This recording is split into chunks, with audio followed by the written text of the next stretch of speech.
Friends, in this video, we will see about question 5 of exercise 8.1, chapter 8, Trigonometry. Question.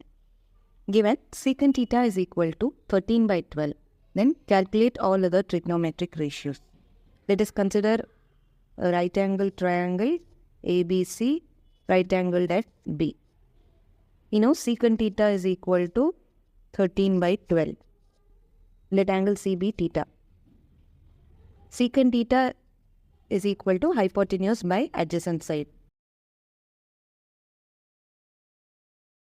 which comes out to be AC by BC. Now, using Pythagoras theorem, we can find the other side. AC square is equal to AB square plus BC square.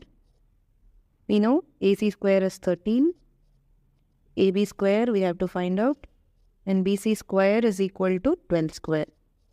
So, rearranging terms, AB square is equal to 13 square minus 12 square, which gives AB square is equal to 169 minus 144, which is equal to 25, which gives AB is equal to 5 units.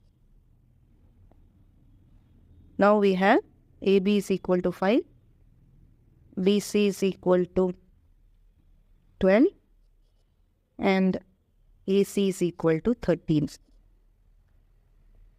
All other trigonometric ratios can be identified. AB's are opposite side, BC's are adjacent side, and AC's are hypotenuse.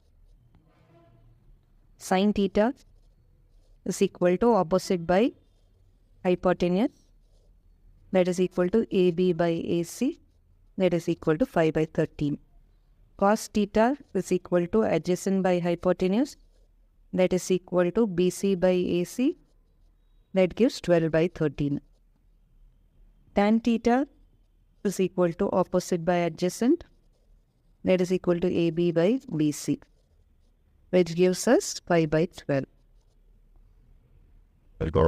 Cosecant theta is equal to hypotenuse by opposite side, which gives us AC by AB, that is equal to 13 by 5. Secant theta is equation, so finally going on to cot theta. Cot theta is equal to adjacent side by opposite side, that gives us BC by AB, which is equal to 12 by 5. Thank you.